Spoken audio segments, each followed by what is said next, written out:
Recording. All right.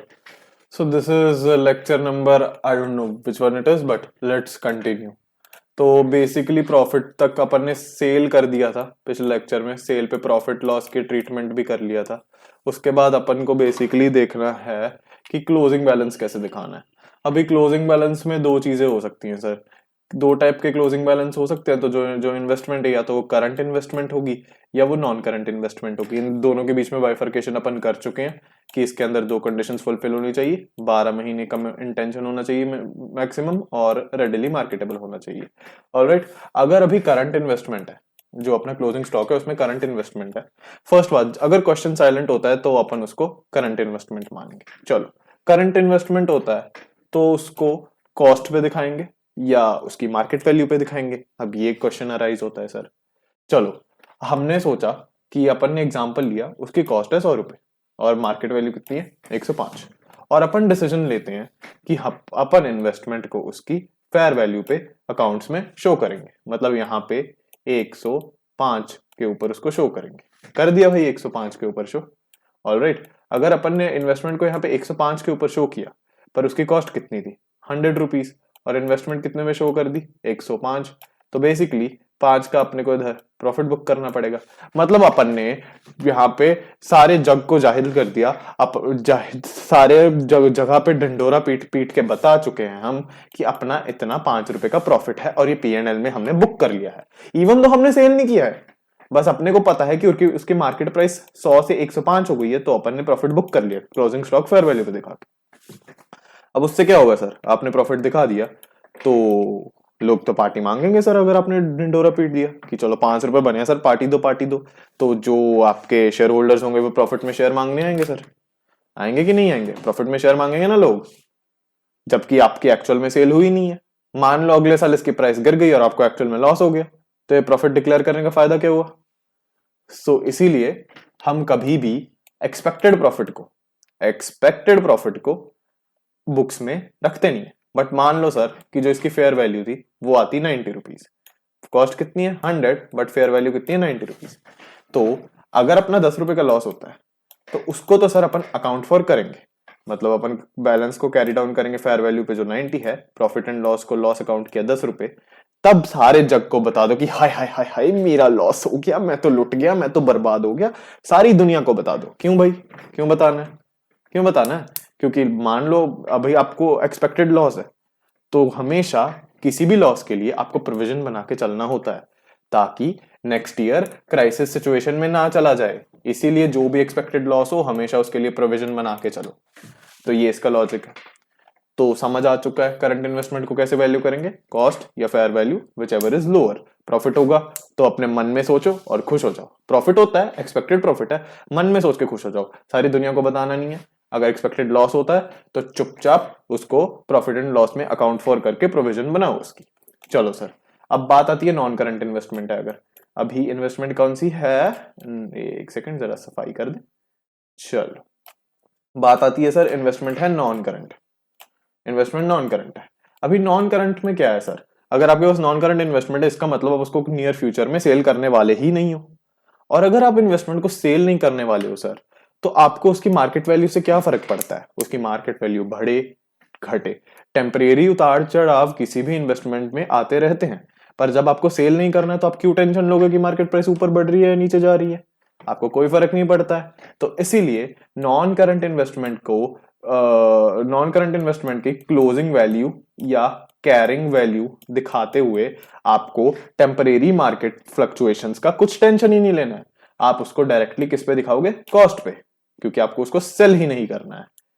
But तो एक point clear, सिर्फ कॉस्ट पे दिखाएंगे इसको। बट अगर क्वेश्चन मेंशन करता है या कहीं भी दिया हुआ है कि नॉन करंट इन्वेस्टमेंट की परमानेंट फॉल हो चुका है वैल्यू में, परमानेंट फॉल हो चुका है, तो अब इसमें इन्वेस्टमेंट को आप चाहे 5 साल बाद बेचो, वो परमानेंट फॉल तो रहेगा ना, because that fall is of permanent nature, तो उसको आप अकाउंट फॉर करोगे।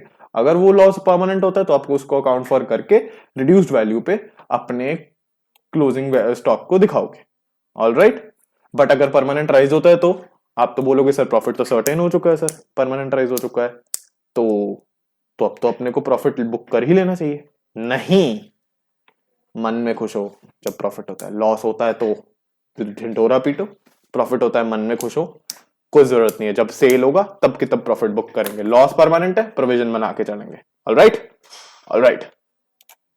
हाँ, एक और बात, जब तुम ये अकाउंट बनाओगे ना, अकाउंट में जब क्लोजिंग बैलेंस लिखोगे इधर कि बाय बैलेंस से कैरी डाउन लिखोगे, इधर 2 लाइन छोड़ दियो ताकि अगर लॉस बुक करना हो तो इधर लॉस बुक कर सको, क्योंकि ये क्लोजिंग के बाद ना इधर कोई एंट्री आएगी ना इधर कोई एंट्री आएगी, तो ये थोड़ी जगह छोड़ दियो। ऑलराइट, चलो जल्दी जल्दी से एक क्वेश्चन डिस्कस करते हैं। इलस्ट्रेशन 2 है, आईसीए की स्टडी मैट की, पढ़ लोगे जिसको पढ़नी है। बेसिकली इस क्वेश्चन को करने का एक पैटर्न होता है, जिस पैटर्न से अपन अकाउंट बनाते हैं उस पैटर्न से इस क्वेश्चन को करेंगे। जैसे पहले अपने को देखना होता है कि बैलेंस ब्रॉट डाउन दिया है या नहीं। इस क्वेश्चन में कोई बैलेंस ब्रॉट डाउन नहीं है, सीधा परचेज से चालू हुई है, 1/4/2011 बोल दो इसको, तो ओपनिंग बैलेंस नहीं है तो उसको इग्नोर करके परचेज की एंट्री डालेंगे। 1000 इक्विटी शेयर है तो चुपचाप इधर 1000 लिख देंगे डेट डाल के, और अमाउंट दी है कितनी, 100 रुपए उसकी फेस वैल्यू दी है, 120 रुपए का शेयर बोला हुआ है इन लोगों ने, और ब्रोकर से खरीदा जो 2% ब्रोकरेज चार्ज करता है। तो आप क्या बनाएंगे, इतना कुछ हो गया, आपको परचेज की वैल्यू दी है 1000 इक्विटी शेयर, मार्केट प्राइस दी है, ब्रोकरेज दी है, तो आप वर्किंग नोट बनाएंगे सर। वर्किंग नोट में क्या होगा, आप बोलेंगे working note purchase on 1/4/2011, purchase price लिखेंगे, ये लिखा, ब्रोकरेज लिखा, इतना लिखा, और कुछ भी है सर, और बोले है ही इनकट 50 पैसे पर ₹100 as cost of share transfer stamps. तो स्टैम्प ड्यूटी जो लगी है दैट इज 50 पैसे पर ₹100। इसका मतलब 0.5%, 50 पैसे पर 100 मतलब 0.5% ही हुआ ना, राइट राइट।